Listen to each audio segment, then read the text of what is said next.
Hi everyone, welcome back to Easy Programming House. मेरा नाम है शहजाद। जैसा कि आपको पता है कि एंगुलर की लेटेस्ट सीरीज चल रही है और प्रीवियस लेक्चर में हमने एंगुलर ऐप में फाइल्स एंड फोल्डर और उसके स्ट्रक्चर को डिस्कस किया था कि किस तरह से हमारी एंगुलर ऐप वर्क करती है, उसका वर्क फ्लो क्या है। तो आज हम देखने वाले हैं कंपोनेंट्स। कंपोनेंट्स क्या होते हैं, कंपोनेंट्स कैसे क्रिएट किए जाते हैं और कैसे हम कंपोनेंट्स को यूज करते हैं। और अगर हमने एक ही कंपोनेंट को रीयूज करना हो तो वो किस तरह से करते हैं। स्टैंड अलोन कंपोनेंट और डेकोरेटर्स को भी डिस्कस करेंगे। मतलब आज का लेक्चर बहुत इंपॉर्टेंट होने वाला है, बहुत सी चीजें डिस्कस करेंगे। और अगर आपने प्रीवियस लेक्चर नहीं देखा तो उसको लाजमी देखें, क्योंकि आने वाला हर लेक्चर प्रीवियस लेक्चर से कनेक्टेड होता है। और इसके साथ साथ अगर आप चैनल पर न्यू हैं तो चैनल को सब्सक्राइब करें। तो आइए स्टार्ट करते हैं।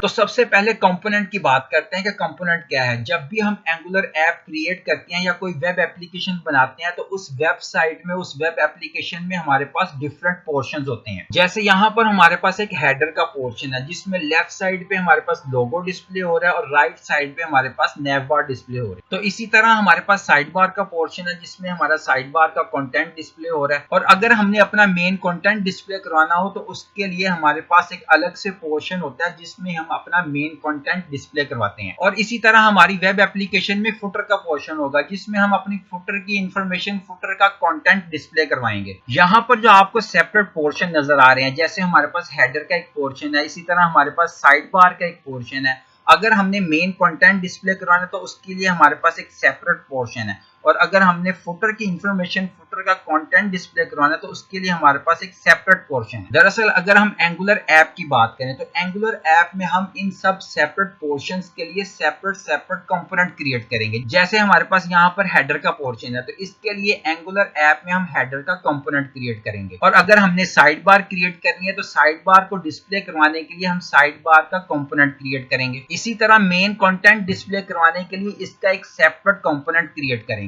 और इसी तरह हमारे पास फुटर का पोर्शन है। अगर हमने एंगुलर ऐप में फुटर का पोर्शन डिस्प्ले करवाना है तो उसके लिए हम फुटर का सेपरेट कंपोनेंट क्रिएट करेंगे जिसमें हम फुटर का कंटेंट, फुटर की इंफॉर्मेशन डिस्प्ले करवाएंगे। तो जैसा कि आपको पता है कि एंगुलर में हम सिंगल पेज एप्लीकेशन क्रिएट करते हैं। तो सिंगल पेज एप्लीकेशन को बनाने के लिए हम एक या एक से ज्यादा कंपोनेंट को यूज करते हैं। तो एक वेब एप्लीकेशन में हमें कितने कंपोनेंट्स की जरूरत होती है तो वो डिपेंड करता है हमारी रिक्वायरमेंट्स पे कि हमें कितने कंपोनेंट्स की जरूरत है। तो इस डायग्राम को आपने अपने माइंड में रखना है। तो अब आ जाए वीएस कोड में। तो ये वो प्रोजेक्ट है जो प्रीवियस लेक्चर में हमने क्रिएट किया था। मैंने आपको बताया था कि जब हम एंगुलर ऐप क्रिएट करते हैं तो बाय डिफॉल्ट एक कंपोनेंट हमें पहले से मिलता है जो हमारा रूट कंपोनेंट होता है, हमारा पेरेंट कंपोनेंट होता है। और अगर हम यहाँ पर एसआरसी के फोल्डर को एक्सपेंड करें तो इसमें हमारे पास है ऐप फोल्डर, और इसको एक्सपेंड करें तो इसमें हमारे पास है ऐप कंपोनेंट। और इस ऐप कंपोनेंट में हमारे पास कितनी फाइल्स हैं? 4 फाइल्स हैं। app.component.ts फाइल, app.component.html, app.component.spec.ts और इसके साथ साथ app.component.ts फाइल। तो ये है हमारा ऐप कंपोनेंट जिसे हम रूट कंपोनेंट कहते हैं। अगर मैं आपको इस प्रोजेक्ट को रन करके दिखाऊं तो इसमें जो कंटेंट डिस्प्ले होगा वो हमारे पास आ रहा होगा ऐप कंपोनेंट से।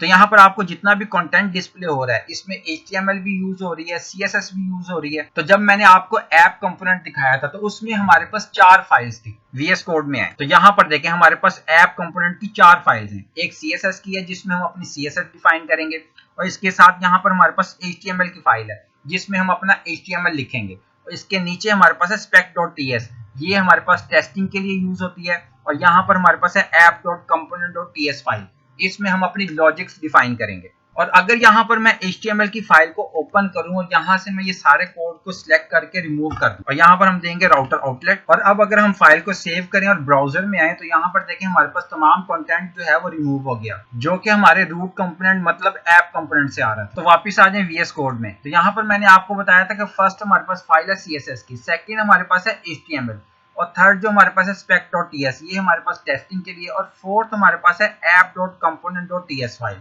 इसको ओपन करें तो यहाँ पर हमारे पास है कंपोनेंट डेकोरेटर। जैसे हमारे पास क्लास डेकोरेटर होता है, मेथड डेकोरेटर होता है और फंक्शंस डेकोरेटर होता है, इसी तरह हमारे पास है कंपोनेंट डेकोरेटर। इसको आगे चलकर डिस्कस करेंगे। इसमें कुछ प्रॉपर्टीज नजर आ रही हैं। फर्स्ट पे जो प्रॉपर्टी है वो है सिलेक्टर। ये हमारे कंपोनेंट का नाम है, यूनिक आइडेंटिफायर है। अगर हमने इस कंपोनेंट को किसी जगह पे कॉल करना हो, बुलाना हो, तो हम इसके सेलेक्टर नेम से बुलाएंगे। और इसके बाद हमारे पास है stand alone. Stand alone equal to true. Stand alone मतलब स्टैंड अलोन, अकेला, जो है खुद से है। ये कंपोनेंट हमारा किसी से कनेक्टेड नहीं है और ये प्रॉपर्टी पहले नहीं थी, एंगुलर 17 से ये प्रॉपर्टी ऐड हुई है। इसके बाद हमारे पास आ जाता है इंपोर्ट। अगर हमारा कंपोनेंट स्टैंड अलोन ट्रू है तो इट मींस कि अकेला है, किसी से कनेक्टेड नहीं है। तो हमने जो भी इस कंपोनेंट में यूज करना है तो उसे हमें पहले इंपोर्ट करना होगा और फिर हम यूज कर सकेंगे। और इसके बाद हमारे पास आ जाता है टेम्पलेट यूआरएल, मतलब इस कंपोनेंट में जो भी हमने HTML यूज करनी है वो हमें यहाँ से मिलेगी। और इसके बाद हमारे पास है स्टाइल यूआरएल, मतलब जो भी CSS यूज करनी है हमने वो हमें इस जगह से मिलेगी। अच्छा, ये तो हो गया हमारा ऐप कंपोनेंट जो कि हमारा रूट कंपोनेंट है। अगर आप इसके सिलेक्टर में देखें तो यहाँ पर लिखा हुआ है ऐप हाइफन रूट, जो कि हमारा रूट कंपोनेंट है।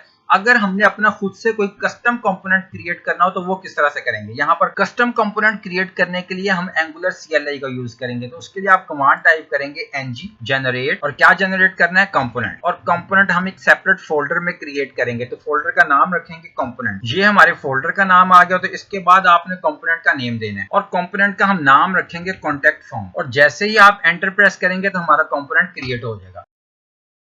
तो यहाँ पर देखें हमारे पास 4 फाइल्स क्रिएट हो गई और ये कहाँ पर क्रिएट हुई है, हमारे पास ऐप का फोल्डर है, इसमें हमारे पास फोल्डर क्रिएट हुआ है कंपोनेंट्स के नाम से। अगर हम इसको एक्सपेंड करें तो इसमें हमारे पास कॉन्टैक्ट फॉर्म की 4 फाइल्स क्रिएट हुई हैं हमारे कंपोनेंट से रिलेटेड। एक फाइल हमारे पास है CSS, सेकेंड फाइल हमारे पास है HTML, इसके बाद थर्ड फाइल हमारे पास है spec.ts जो कि टेस्टिंग के लिए, और इसके बाद लास्ट जो फाइल है वो है contact form dot component.ts file. और अगर हम इस TS फाइल को ओपन करें तो इसका सिलेक्टर नेम देखें, ऐप कॉन्टैक्ट फॉर्म, ये इसका सिलेक्टर नेम है। अगर हमने इस कंपोनेंट को किसी जगह पे कॉल करना है, डिस्प्ले करवाना है, तो इसके सिलेक्टर नेम से हम डिस्प्ले करवाएंगे।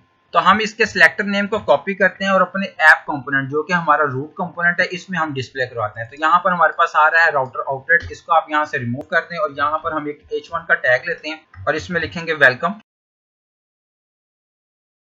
इजी प्रोग्रामिंग हाउस, और यहाँ पर हम पेयर टैग यूज करते हुए हम इस कंपोनेंट को कॉल करें। और अब यहाँ पर हमारे पास एरर आ रहा है, और एरर किस चीज का, मैंने आपको बताया था कि बाय डिफॉल्ट हमारे जो कंपोनेंट है वो स्टैंड अलोन ट्रू है, जो कि किसी से कनेक्टेड नहीं है। तो अगर हमने इस कंपोनेंट को इसमें डिस्प्ले करवाना है तो हमें पहले इसको इंपोर्ट करना होगा। तो इंपोर्ट करने के लिए आप इसकी TS फाइल में आएंगे और यहाँ पर इसको इंपोर्ट करेंगे कॉन्टैक्ट फॉर्म। यहाँ पर हमारे पास इंटेलिजेंस में आ रहा है, इसको आप इंपोर्ट करें। वापिस आए ऐप कंपोनेंट में तो यहाँ पर हमारे पास एरर रिमूव हो गया। फाइल पे आएंगे, सेव ऑल पे क्लिक करते हैं और अपने प्रोजेक्ट को रन करके सर्व करके चेक करते हैं कि हमारा कॉन्टैक्ट फॉर्म का जो कंपोनेंट है हमारे ऐप कंपोनेंट में डिस्प्ले हो रहा है या नहीं। प्रोजेक्ट को रन करने के लिए आप कमांड टाइप करेंगे ng स्पेस सर्व स्पेस -o, एंटर प्रेस करेंगे तो यहाँ पर देखें हमारे पास लिखा आ रहा है welcome to Easy Programming House, जो कि हमारे ऐप कंपोनेंट से आ रहा है। और यहाँ पर नीचे देखें, यहाँ पर लिखा आ रहा है कॉन्टैक्ट फॉर्म वर्क्स, ये हमारे पास आ रहा है हमारे कॉन्टैक्ट फॉर्म के कंपोनेंट से। तो वापिस आए VS कोड में, कॉन्टैक्ट फॉर्म कंपोनेंट में हम एक छोटा सा फॉर्म डिजाइन करते हैं। तो यहाँ पर हमारे पास लिखा आ रहा है कॉन्टैक्ट फॉर्म वर्क्स, जो कि हमारे पास डिस्प्ले हो रहा था। आप इसको यहाँ से रिमूव करें, यहाँ पर लें फॉर्म का टैग और इसमें हम 3 इनपुट फील्ड्स लेंगे। फर्स्ट हम लेंगे इनपुट टाइप टेक्स्ट, सेकेंड हम लेंगे इनपुट टाइप ईमेल, और थर्ड पे दोबारा से लेंगे इनपुट टाइप टेक्स्ट। इनमें प्लेस होल्डर ऐड करें। फर्स्ट हमारा होगा नेम, सेकंड पे लेंगे ईमेल और थर्ड पे हम लेंगे प्लेस होल्डर मोबाइल। और इस कॉन्टैक्ट फॉर्म में एक बटन भी लेंगे, नाम देंगे सबमिट, और यहाँ पर इस फॉर्म की हेडिंग देंगे। यहाँ पर आप H2 का टैग ले लें और यहाँ पर दे दें कॉन्टैक्ट फॉर्म। और अब अगर हम इस फाइल को सेव करें और ब्राउजर में आए तो हमारे पास कॉन्टैक्ट फॉर्म डिस्प्ले हो रहा होगा। तो यहाँ पर देखें हमारा कॉन्टैक्ट फॉर्म डिस्प्ले हो रहा है, ये हमारे पास हेडिंग आ रही है और यहाँ पर हमारे पास इनपुट फील्ड्स आ रही हैं। हमने क्या काम किया, हमने कॉन्टैक्ट फॉर्म कंपोनेंट के सिलेक्टर को ऐप कंपोनेंट में कॉल किया तो हमारा ये फॉर्म डिस्प्ले हो रहा है यहाँ पर। और अगर हमने इसी फॉर्म को किसी और कंपोनेंट में डिस्प्ले करवाना होगा तो उसके लिए हम क्या काम करेंगे, हम इस सिलेक्टर को कॉपी करेंगे और दूसरे कंपोनेंट में पेस्ट करेंगे। तो हमारा कॉन्टैक्ट फॉर्म का जो भी कंटेंट होगा, जो भी डाटा होगा, वो हमारे पास डिस्प्ले हो जाएगा। और अगर आपने इसी फॉर्म को, इसी कंपोनेंट को रीयूज करना हो तो वो किस तरह से करेंगे, जस्ट आपने इसके सिलेक्टर को कॉपी करना है, जहां पर भी आप इसको दोबारा से डिस्प्ले करवाना चाह रहे हैं वहां पर आप इसको दोबारा से पेस्ट कर दें। यहाँ पर मैंने HR का टैग लिया और यहाँ पर मैंने इसको पेस्ट कर दिया।